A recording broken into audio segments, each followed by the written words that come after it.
Good afternoon, everybody. Andrew Cooperrider here, delivering another exciting episode of Fresh Brewed Politics. I know it's just a few days after my last one. As I said before, as we're going into session, you might be seeing some more of these from me a little more often as important things come up that are worth discussing. I thank you for joining me today. I hope you guys, as you're joining me, can go ahead and hit that share button, especially if you're on Facebook, YouTube. You can't hit the share button on YouTube, but you can subscribe or follow. But please hit the share button. It really helps spread the word, the work we do, the work you do as people who interact with us on this side of things and help fight for some change here in Kentucky for sure. If you're listening to this on a replay, if you're watching this on YouTube or Facebook, this is always available in podcast form. I upload it right after I get done here. Available on all major streaming places under the podcast term Fresh Brewed Politics. And we will dig into it. Like I said, please hit that share button and let's get to it. So we got a couple things to cover today. We're going to cover House Bill 126. As you guys know, we've been pushing heavy on that to get that one stopped. We'll go over it just real quick, talk about where it's at, where it's sitting. There's a interesting floor debate that took place, not really debate, but floor discussion that took place on the Senate about drugs in Kentucky, and either side had some points. We'll kind of dig into that a little bit. We will cover... We're going to have a rally on February 5th at 1 p.m. for House Bill 28. That's a bill to end mandates. Redistricting, the House map got vetoed yesterday. I'm sure we'll see the Senate map get vetoed today. We'll just kind of cover what's going on there so you can remain as aware as possible.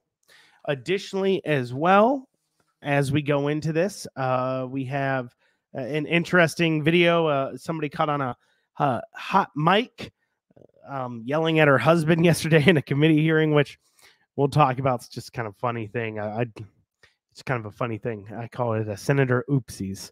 It happens sometimes to the best of us and to the worst of us. And so we'll go into all these different things. House Bill 323, they're talking about moving the deadlines with that bill. That's pretty interesting too as well.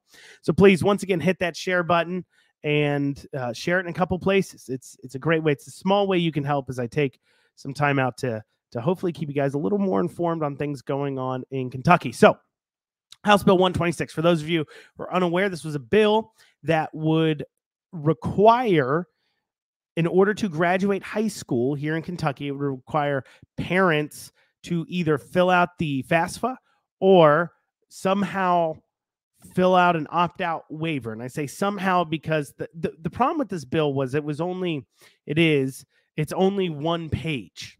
And so the entire bill is one page. And so when you get to the opt-out waiver portion of it, all it says is that the school board has to provide an opt-out. It does not say how they opt out, the deadlines of opting out. It doesn't say what information they have to provide on the opt-out. It gave zero guidance as far as that was concerned. Additionally, as well, it just created a graduation requirement that parents fill out FAFSA forms.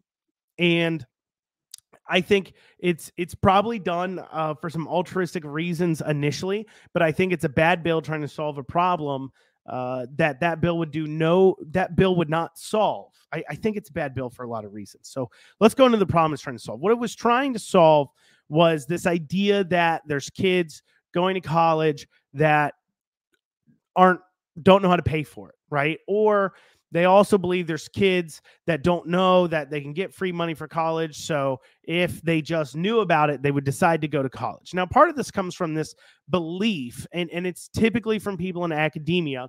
Just so happens the sponsor of this bill is a teacher in academia. This belief that you definitely have to have a college education in order to succeed in life. And we know time and time again that's not true. In fact, some of the richest people in the country and world do not have college degrees. It is not necessarily right for everybody. And so this belief that if you do not have a college degree, you cannot succeed is just not the case. Now, of course, some of the liberal side of these things go into it because they want to pump some more people into colleges. We know people come out of college being more liberal than they go in. But also as well, it just stems from this belief that you have to have college to succeed. And I'm telling you, That is not the way the trend is going. People are going to be realizing more and more that maybe getting a college degree isn't the most necessary thing in the world. And we covered this in the last podcast where I mentioned people like realtors. There's people who go out and they get their master's degree. They have all this debt and they end up becoming a realtor, something you didn't even need a master's degree to do. And that's kind of an interesting conversation. But even putting that to the side, this was the idea that we need more kids going to college. We need more kids filling out FAFSA so they see that they have free money to go to college. Here's the thing. One, let's say you are a kid that can't pay for school. If you go on to the Google machine and you Google how to pay for college, literally the first thing they tell you to do is fill out the FAFSA form. So if you're a child or a student and you're trying to figure out how am I going to go to college, how am I going to pay for it, if you had enough intelligence to go Google, which I'm going to assume just about everybody leaving high school in this day and age has enough intelligence to know how to go Google. And so they can go just Google how to pay for college, and it's in the first result. So one of those things is maybe you're trying to solve a problem that doesn't exist. Maybe you think kids aren't filling out FAFSA, they don't know about it, but maybe they don't know about it because they don't want to go to college. That, of course, doesn't cross their mind. The other thing is the other thing that concerns me about this bill, even outside of the opt-out factor, which concerns me greatly of how you would opt out, because the information FAFSA requires you to turn into the federal government, is lengthy. I mean, they don't just want your income; they wanted your personal. They want your personal info, your checking, your saving account balances, your personal assets holding, all things that normally under the Fifth Amendment would take a warrant in order to get access to. You had to turn into the federal government. So not only is that an overreach, but additionally, like I said, there was no requirement. What the opt-out was. What is funny is when, you can tell it's a bad bill when the people who are trying to protect it, which in this case is the bill's author, and their response is when somebody says, hey, I'm worried about turning over this information over to the government, their response is, oh, don't worry, the schools won't see this information. You can fill it out in the privacy of your own home. Well, yeah, no crap, I can fill it out in the privacy of my own home. That was never the problem in the first place. The problem is who do I turn the form into?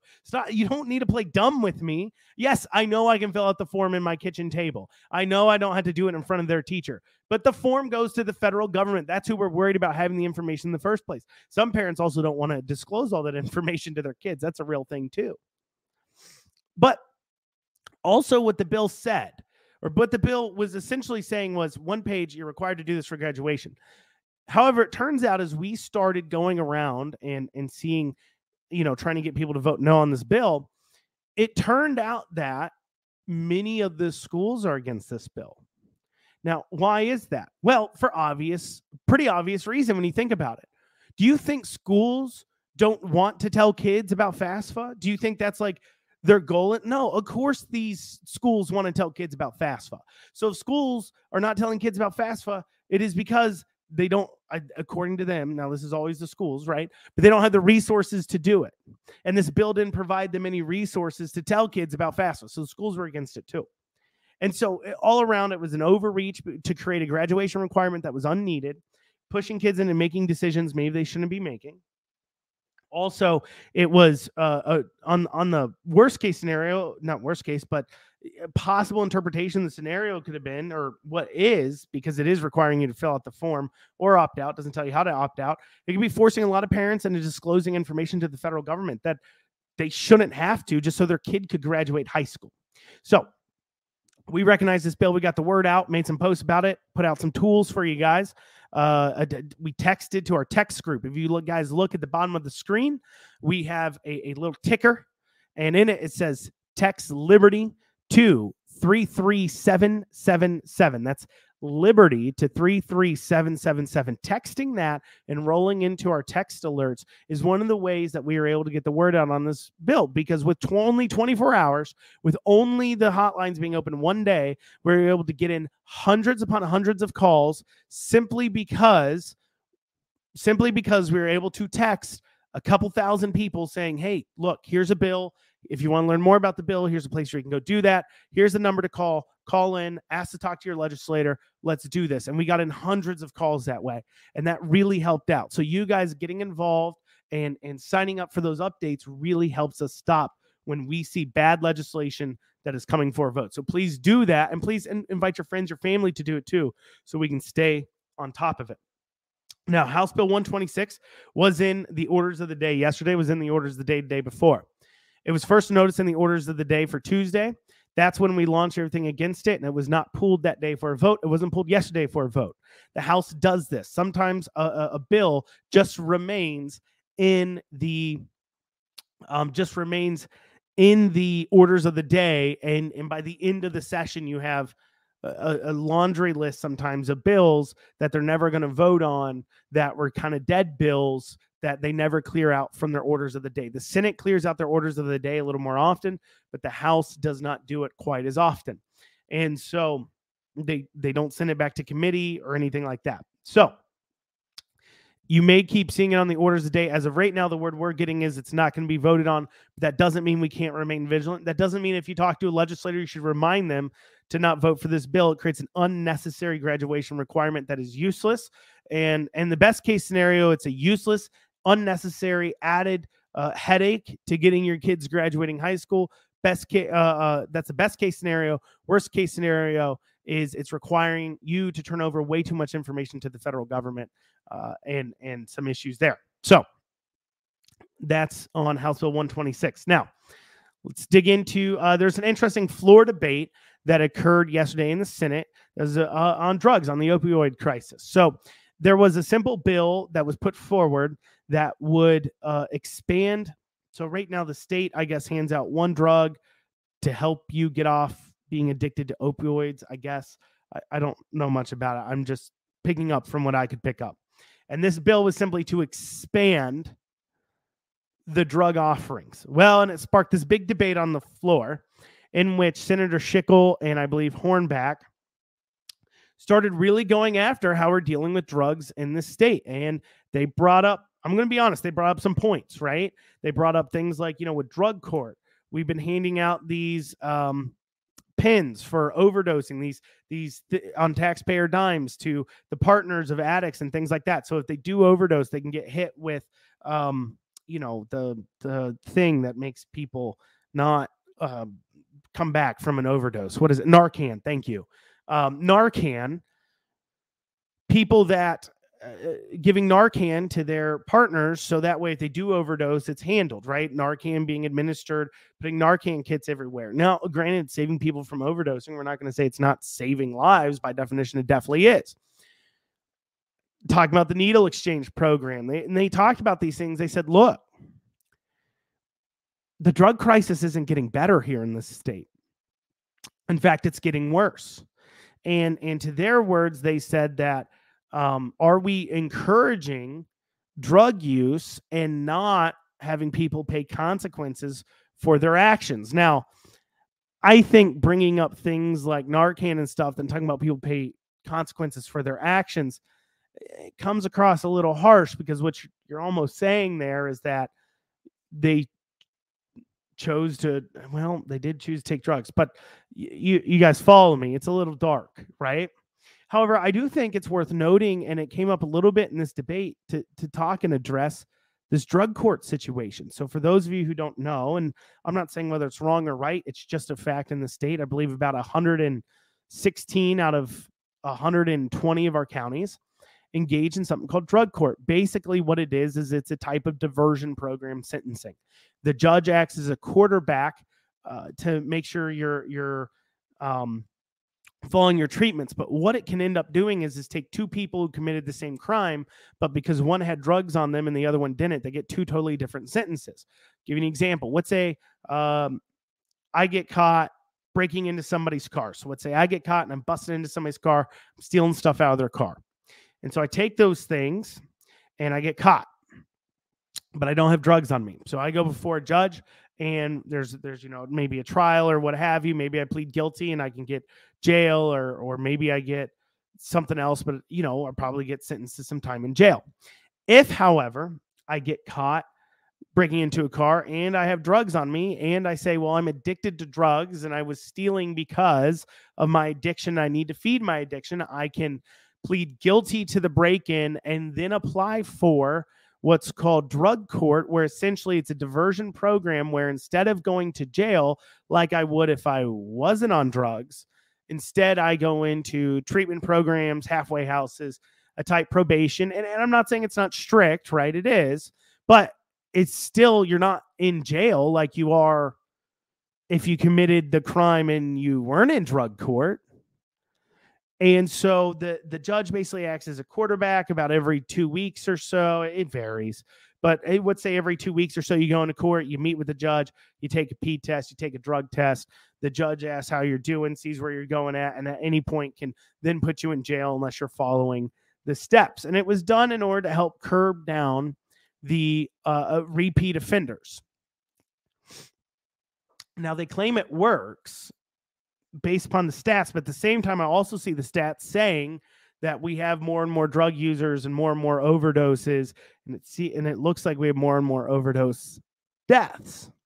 So is it working or is it not? And I think that's what Schickel and Hornback, I believe is Hornback, and don't quote me on that, we're stating on the floor was, look, this isn't working. These programs are all meant to save lives, and that result is we're losing more people. We're not saving more people. And we need to take a good hard look. And listen, as a person who believes justice should be blind, the fact that if me and another person can be caught doing the same nonviolent crime, but crime like breaking into a car or what have you, but if one says it's because they're addicted to drugs and I'm just not addicted to drugs, we get two different sentences. He gets to roam free, maybe in a halfway house, maybe drug test, things like that. Meanwhile, I'm in actual jail for the entire time. That doesn't seem like justice to me. We both committed the same crime. We should get the same punishment. So it's definitely a discussion worth having. They had that on the floor. I encourage you, if you can, go back and watch that. It was interesting. Debate to hear, and it's interesting to hear where everybody lays. And of course, you're going to have a little bit difference. You're more city type legislators who see how badly the crime and have seen their crime rates skyrocket. And especially if you've had issues with it yourself, as far as crime goes, as an outcropping from drugs, they're definitely going to take a lot difference than some of the legislators who know people or have siblings or what have you that have issues with drugs. And it's and this is the other thing that's unfortunate. And I was actually texting a representative while I was watching it, and I was like, I hate when I hear legislators talk up and they're making their decisions, and it's hard to fault them for it, but it's true. They're making a decision from completely personal experience, not from a point of saying, okay, what's the actual data like on this? What is it not? What is it? I mean, to legislate because you one time experience one thing that not the majority of people experience is the wrong way to legislate, in my humble opinion. So that's definitely worth going into. That's good, worth going back and watching. On February 5th, once again, we're going to have an HB28 rally. That's that bill to end mandates. We're going to be doing it up in Frankfurt. That's a Saturday, 1 o'clock. Tell your friends, tell your family members. You can go to freedomfight.us. You go to the calendar there. You can RSVP to it if you'd like to. Please share that out as far as that goes. Redistricting. Last night, the House map was vetoed. We should see the Senate map vetoed today. They will vote on the House map today to pass it, and it'll officially become law for now tomorrow-ish, and then the Senate map would therefore follow. It's interesting to say the least that these maps come in. The new filing deadline was extended now, and it goes until Tuesday next week at 4 o'clock in Frankfurt local time. That's your deadline to go ahead and file. If you're going to file, I encourage everybody out there, look at who your representative is. If you don't like him, there's no primary opponent, file yourself. Get up there and do it. It's not hard. But it's interesting as we talk about that because the maps undoubtedly will be challenged. It's not over until the Kentucky Supreme Court sings. And there's a few interesting bills, one of which is House Bill 323. They're coming up to help deal with this. One is to say there's a couple of interesting bills. One bill is proposed to say if you want to argue on the maps in the court, it has to be done in the courts of the candidate who's trying to argue the maps are bad. The other one said that anybody who challenges maps, their lawyer fees will not get reimbursed by the state. And then finally, we had an interesting bill filed yesterday, House Bill 323. It would move the filing deadline. This is the filing deadline to May 31st. And it would move the primary election to the middle of August, leaving only like 2.5 months for you until the general election. And so you'd have August. So until the general election, that's a pretty short amount of election time, to say the least. Now, some people are really upset about this. I can understand where they're coming from there. I don't like seeing them playing with the elections at all like they are. However, I think it is interesting, and this is why. That is after session is over. And I'm looking at all we could, and this is the upside if that bill was to move forward. We could accomplish a lot with a looming threat the entire time of a primary opponent. If a legislator doesn't have a primary opponent, and we get 2 or 3 constituents to show up and talk to them about a bill, and they ignore the constituents, one of those 3 constituents could file to run against them. They know that. That's a thought in the back of their head. And at the end of the day, they're not all worried about possibly losing a primary, but it's about the fact that if you challenge them, they now have to raise money, which they all hate doing. They got to work. They got to campaign. They got to do all this, and they hate doing it. And pulling a primary opponent makes them work. So it makes them afraid to do some things that'd be controversial, like raising taxes, things like that. And it also may be able to push them to doing things they normally wouldn't do, such as voting on House Bill 28. So moving the filing deadline that late isn't the worst thing in the world. Definitely moving the primary that late, though, shows a lot of issues for sure. Do I think the bill will move? I don't know. It might be a bill that's just in place so that way, if the courts are dragging their feet on the maps, it doesn't end up being an argument in the Supreme Court that, look, it's so far past the filing deadline. We're so far into this primary. To change the rules of the game now is thrown off. You can't keep arguing on these maps. We need to just go back to the old maps and let's go. That could be the argument made, and maybe this is to help fight that. I don't know. Like I said, a lot of people are upset about it. I have mixed feelings about it. Feel free. You can let me know how you feel. You can email me, Andrew at Cooperrider4ky.com, or you can also comment or what have you. I'd be interested to know how you feel about that. It's worth debating. Finally, we had a little Senator oopsies there the other day. Now, this is here. I'll share it with you first. Now, warning, this is an explicit comment. Okay, so you will hear. Let's see here. You will hear some interesting. You might hear some interesting language as we play this. Let me see here. Let me see if I can play it for you here. If I can't, I'll just tell you guys about it. So essentially, Senator Harper Angel,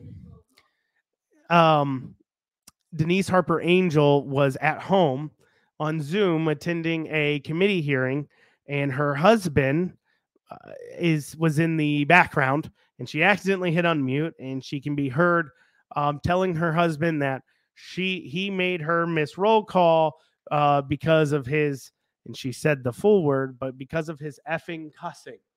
And while that is an embarrassing moment, and I cannot pretend for 1 second that me and my wife have not had some arguments from time to time that would, I'm sure, be very embarrassing if they were broadcasted for everybody to see. So while I think it's a funny oopsies, it is kind of funny. It's just funny.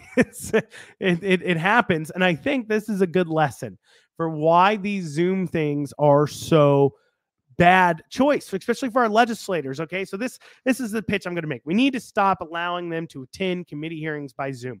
Some of them will hate me for saying that. Or if they're going to attend it by Zoom, they have to be in the Capitol, because allowing them to do this where clearly she's at home, she's got clearly as her husband yelling at her, means she is not paying attention to that committee hearing. It means she's just saying she's there because of attendance, and she doesn't want her voters to get mad at her for not attending something she's supposed to do, but she's clearly not paying attention. And this is how bad legislation gets past people without them even knowing what it does. I mean, you can ask, how did House Bill 126 get so far?